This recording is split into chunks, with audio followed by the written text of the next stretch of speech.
Hello, and welcome to another episode of In Real Life with Adrena. I'm so excited for today's episode. We're talking all about freedom through business automation with my friend Kelly. And fun fact, Kelly and I met years ago when she was in a couple of productions of mine. I used to own a theater company, which was so fun and so exciting. And I'm so glad that we have now kind of come full circle because we're both online entrepreneurs now, which is totally exciting. Kelly is the owner of Tech Savvy Academy. She runs a Facebook group and she also runs a mastermind group. So we'll hear a little bit more about both of those in this episode. But Kelly, basically, she has been an online entrepreneur for years now, and she learned that her customers didn't care that she was just one person trying to juggle her new business and her day job. They wanted her to be available whenever they needed her. She researched, learned, and mastered the skills needed to show up for her customers 24/7, even when she wasn't actually available. Now she's teaching others how to find that same freedom through business automation. And let's get into the episode. So Kelly, I want to start off by asking you, what is your why? Why are you in business? And what is it that drives you? Such a good question. So I think I've always kind of had that entrepreneurial spirit. I don't think I recognized it early on, but I think it's been there always. And I would say maybe like 20-ish years ago, I started accidentally being in business, doing vocal coaching and helping singers and stuff like that. And I started to realize that while there's definitely some stress involved in that lifestyle, it was so rewarding to be able to help people and help them take the things that they really want to do and do them better, right? And that to me was almost a little addictive.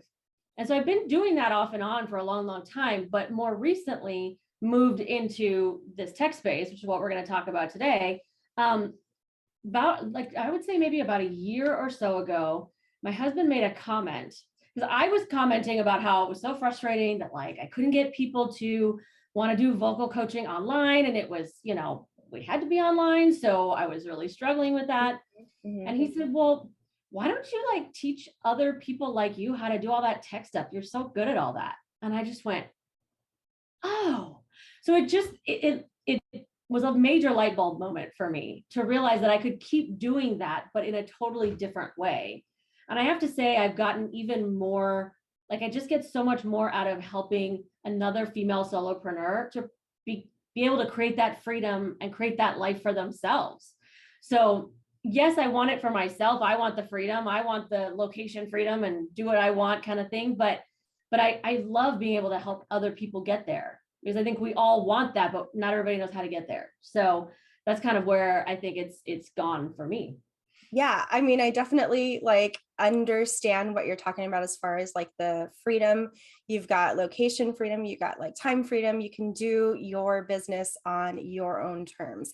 And that is such a gem for a lot of female entrepreneurs and solopreneurs. And so tell me a little bit about the business automation part of it. What does that mean? And what does that look like in practice? Yeah, so it's actually kind of going to be, it's a little unique. It's hard to explain, I guess, because my philosophy and something that I say all the time is business owners and therefore business strategies are not one size fits all. And I feel like all I see out in the entrepreneurial world is, this is my exact step-by-step of what I did to get here, and you can do it too. And I kind of think that's crap. I think that, yeah, you can do those things and you might find more success than you have right now, but they're promising an outcome based on a strategy that's not right for everyone. And I think that's really kind of dangerous. And I think it hurts so many entrepreneurs because they think, well, I'm not cut out for this because it didn't work for me. And I think that's just so wrong. So the business automation side of what I do is really helping people take and figure out the strategy that works for them, and then turn it into something that is automated. So it's different for everyone. It's going to be based on how what they're focused on in their business. Are they focused on Facebook or Instagram or Pinterest or all of them? And how do we automate that to the point where they can still be in control of it, but they could outsource it if they needed to, or they can do it themselves, but in a fraction of the time, right? And so it does look different for most people. But I have lately been really focused on helping them utilize tools like Trello, or we could do it in Asana, or all those project management type tools, those productivity tools, and customize it so that it's exactly what they need and it does what they need it to do. Yeah, for sure. And I would also like add to that, when I was starting my business, I think there's like that general overwhelm that you get of like, there's so many things out there. I want to learn all of it and I want to do it really well. But where do I start? Yeah. So that's like really kind of like the first thing that like, it's just inundated. The online business world is now inundated with a bunch of different systems and things like that. I mean, for me in my business, I use Asana and I love it, and my team loves it, and we're addicted to Asana because we're using it every single day, like every minute of the day. But going back to like that inception moment of when you first start your business, like when it comes to business automation, what's the first thing that entrepreneurs and solopreneurs need to know? I think the first thing they need to know is that there are a lot of free tools out there and people aren't talking about them. I think people jump into the tools they hear about because they have commercials or because their business mentor or somebody is using it. Mm-hmm. But what they don't know is, or don't recognize, I guess, is that those people are in a different place in their business. Yeah. And they're okay with spending 50, 90, who knows how much a month for that tool. But when you're starting out, that's silly. You're never going to feel like you're succeeding if you're putting out so much just to run your business. Mm-hmm. There's so many free tools out there that can grow with you, some that you need to then switch eventually, but you can do a lot of the same stuff for free or very affordably.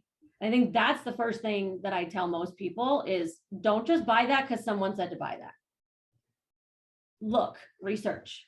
Yeah. Come to me, I'll show you options, right? Absolutely. Exactly. And I love that because, when you first start a business, you're probably thinking, oh, I need to spend X number of dollars to start that business because I need this, whatever the case may be. In fact, I was talking to someone today who's thinking about becoming like an online bookkeeper type of person. And I told her, like, you don't need to buy QuickBooks right now. You can actually use the free version that they have, like the test drive version, to like test it out and see if you even like using QuickBooks. So yeah, there's definitely a lot of like free things out there in the world. Yeah, absolutely. And I think too, just what you just said of test driving and seeing what systems are good. I mean, there are obviously the tools that I use, the ones that I like the most, but those are not the only ones I recommend because everyone's different, right?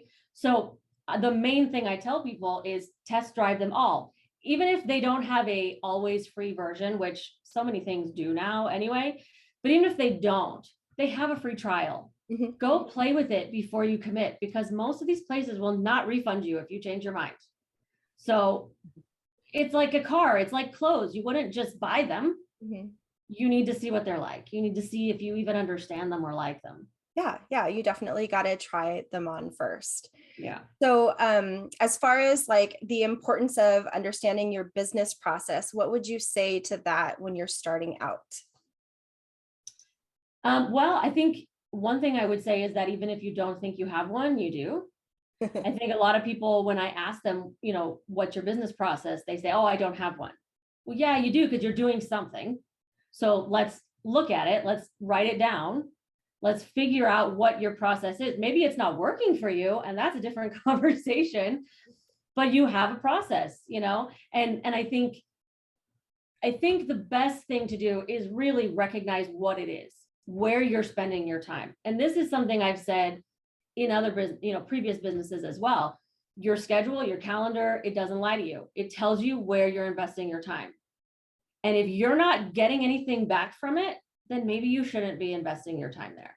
So let's stop and look at that. That's really number one, is recognizing that you have a business process and what it is, so that you can, clean out the things that are just wasting your time, and then bring in the stuff that's going to actually lead to, income producing activities. Yeah, for sure. And even just like writing down, like as you're doing your process, just writing down step one, step two, step three, step four, step five, so you can visually see everything, like all that's included in your business process. I know, like for me and, working with bookkeeping clients, there are a lot of steps and it varies by industry. So not every process is going to be like cookie cutter for each of my clients, especially because they run their businesses differently too.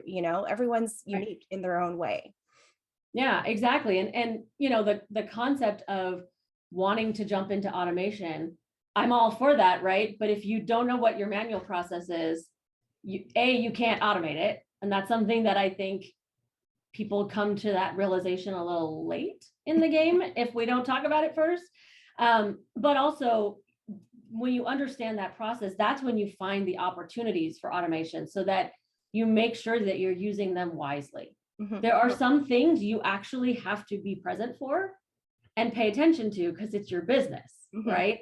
And there are other things that don't need to be. And those you can automate or outsource or both, Mhm. right? Yep.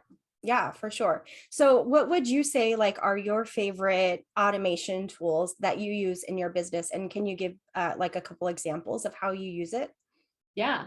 So believe it or not, Trello is the one that I'm the most obsessed with right now. And I think I'm sure Asana does. I don't know Asana as well, but I'm sure it has many of the same type of capabilities. I know they're similar tools. But for me, I have actually created automated boards to help me manage my Facebook group content, helps me manage my Pinterest strategy. I'm working on one for my business budget, which I will probably come to you for later. And a few things. I mean, I can do that for just about any strategy, any content strategy, and any engagement strategy, anything. Those are the ones I'm using right now. And yes, they take setup time, but they save me so much time and they help me to actually be intentional and purposeful about what I'm putting out there. Mhm. So that's like the number one. But I think also, I mean, I use a program called Active Campaign, but really it's email marketing, email automation, Mhm. needing to be able to communicate with your audience, whether they're already a customer or client or not. That you need to establish some level of regularity with that conversation. And if you're trying to do that manually, you'll forget. You'll Mhm. get distracted, sidetracked, whatever. Mhm. You'll forget. So that to me is huge. And then the third would be something like a tool like Zapier, Mhm. or there's a few like that, but basically the tool that makes this one talk to this one, Mhm. that's huge. Yeah. Yeah. Yeah. So Zapier, for example, we use Calendly and Asana and Zapier. So what happens when someone signs up on my calendar through Calendly, it automatically like creates a Zap where it adds them to my email newsletter and then also adds it to Asana in my calendar so I can see like the task like, okay, on Thursday you have a discovery call coming up. So that's like one of the coolest things that I like about automation because it's like I did not have to do any of that, the person on the other end basically types in their information and boom, it's already done. No, exactly. And it's to me like the whole like I don't know what I want to say, the philosophy I guess I have behind why I automate and why I encourage people to do it so much is that as a solopreneur especially, your customers don't care that you're one person. They don't care that you have another job while you're building your business. They don't care that you're sleeping because you're on the other side of the world for them. If they purchase something from you, a digital product, or if they sign up for a freebie or something, they want it right now. They want instant gratification. And I know that because I want that when I interact with someone else's business, right? And that's what automation and things like Zapier and all of these things, that's what happens. You look like a team when you're one person. You look more polished, you look more professional. It just adds credibility to everything that you do automatically. Yeah, I love that. I love that. So what does freedom through business automation, what does that mean for you? Yeah. So what that means for me is actually something I'm talking about in my group right now. I train in the group, and this is the topic for the month, which is solopreneur paid time off. And that's what automation freedom looks like to me. Mm-hmm. It looks like the ability to run your business without running your business, right? Now, automation in itself does not bring you money in unless you've tied that to other things like passive income or products or things like that. There's more to it, but it looks like me being able to take 2 weeks off at the end of this month, not have to touch my business and not worry that I won't make sales, that I won't communicate with my audience, with my customers. That's what it looks like to me. Yeah, I love that. So, what is like one practical thing that someone can do today if they are a solopreneur thinking about automation? Like, what's like the first step for them? Ooh, that's a really good question. I think, oh, geez, it's so unique to different people, right? I mean, I think we talked about it starts with understanding what your process is, because you really can't know what to automate first. But as far as things across the board, I think email marketing in some fashion is kind of an across the board thing. Your strategy will vary, but you kind of have to do it like at some level. Yes. So I think Yeah. that would be the first thing I would say is figure out how you want to communicate with your audience and then start, researching and test driving the tools. Yeah. Yeah, actually, that's a really good point because we don't know like how YouTube is going to be. We don't know how Facebook is going to be. We don't know how Instagram is going to be like in the future. And so having an email list is really part of, being a business owner. So that is your clientele. Those are your customers. Even they might not all be paid customers, but those are potential customers too. So that's such a good point to have. Yeah, it's the only thing you own, right? And I think I mean, you're a finance person, so you'll get this, right? You have to diversify. Mhm. If anything in your business relies solely on one thing Mhm. and you don't own that one thing, even if you do own it, to be honest, that's still dangerous. But if you don't, if it's Facebook, Instagram, you need to be in all of them on some level. Mhm. Yeah. You can have your priority, the one where your people are that you communicate with the most and all that, 100%. But there has to be another path to you than that one tool. Yeah. That's and email is great because you do own that to a certain degree. So you can protect that a little bit more when things like Facebook goes down for 6 hours and you don't know why, or if it's coming back, or stuff like that. So yeah, exactly. Yeah. So my last question, I kind of want to talk a little bit about like what is one or two things that you do as far as like self-care is concerned? Because as an entrepreneur, like I know that we can end up working 10, 11, 12-hour days. And so how do you protect yourself? How do you protect your mental health? How do you protect, kind of like your overall well-being? Like what are a couple of things that you do? yeah. Well, number one is setting boundaries, but number two is enforcing them. You can set all the boundaries in the world, but if you don't follow them, they don't matter. So that to me is the number one. And I actually, even within my Facebook group, I take a business Sabbath. I do not work on Sundays, period. It doesn't mean I won't comment on something, but I don't post anything. I'm not trying to get engagement. I'm not training, none of that in the group. To the point where people reach out to me and say, I know it's Sunday, but I didn't want to forget, so you can get back to me tomorrow. They know that now, right? And I think a lot of that comes from, coming from that mindset of more abundance, not scarcity, not desperation, knowing that people will respect your boundaries. And if they don't, you might not really want them to be your customer. So it's okay. And that's a scary place to be sometimes. So I get that. But that's the first one, because if you don't set those boundaries for yourself, then yeah, you're going to be working until midnight answering that Facebook message that just came through. Yeah. And for what, right? So that's huge. But I think also, it's the little things of like always practicing gratitude and making sure that you celebrate all the wins, even if they seem small. Those things all snowball into a big win. So if the small win is like, hey, I said I was going to set up that automated email and I did, awesome. Now, maybe there's no one on my list yet, so no one's getting it, but I set up that email and it's going to go out when somebody wants it, right? That's huge. That's huge. And those little things we need to celebrate throughout. Yeah. Yeah, that's wonderful.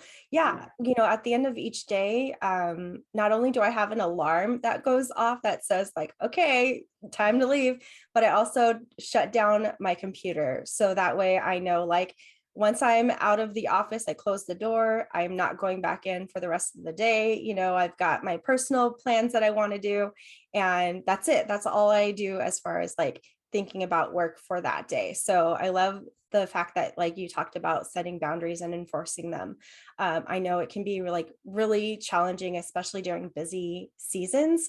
And so I would definitely encourage anyone watching to set a boundary, especially in those busy seasons. Whether that's just, like I'll be, having dinner at 6 o'clock and won't look at my email until after dinner, or whatever the case may be. Setting a good boundary for yourself is definitely one way to protect that mental health. Yeah. So you've talked a little bit about having a group. So you want to talk a little bit more about your Facebook group, and then let us know what you have coming down the pipeline. Yeah. So yes, I do have a Facebook group. I did have one a long time ago, and it got booted out of my strategy when I looked at my process and realized how much time I was wasting doing nothing in there. So I got rid of it for a while, and I ended up starting a brand new one. So this one is, it's called It Takes a Village, and it's basically solo support, or support for solopreneurs through community, right? Because it can be incredibly lonely to be a solopreneur, and it doesn't need to be. There are tons of other people out there who are experiencing very similar things. So that was the number one goal for me, was to bring solopreneurs together. Keeping the group kind of small right now. It's still pretty small because I don't want it to just turn into this massive group that nobody's, comfortable talking in or paying attention to, so it is still pretty intimate. I really like that vibe in there. And then there's a lot of, resources that I throw in there. So every month I have a topic that I train on, touching on automation or something around that. Or like I said earlier, solopreneur time off is what I'm doing this month, because I think that's super important. And I think it all ties in together. Mm-hmm. So that's the way I'm supporting the solopreneur community, is by providing that training to them. And we have co-working sessions and things like that too, so that people can interact and that sort of thing. So that's, the Facebook group is probably the best way to like jump in and start figuring out what the heck is this all about. It's a great place to talk and get to know people. And then as far as coming down the pipeline, so that was going so well, and I had a lot of people who really wanted to dig a little deeper. Mm-hmm. And so it spun off to the It Takes a Village Mastermind. So that is something that we run it quarterly. So it's 3-month sessions, and it's every week. And the groups themselves are never more than 5, maybe 6 people, so that it always has that intimate, everyone gets to speak, everyone gets benefit out of it kind of situation, just like the group. I don't want it to turn into something massive where people fall to the side or feel hidden in the group. So we are just finishing up the fall session right now. Winter starts in January, and every quarter we have a new session coming out. So that is what I'm most focused on right now, and excited about. Actually, it's going really well. That's awesome. I love to hear about that. Yeah, so what we'll do is we'll leave links for everything that Kelly mentioned down below in the description. And thank you so much, Kelly, for being here on In Real Life with Adrena. I'm so happy that we got to have this conversation, and we'll see you guys in the next video.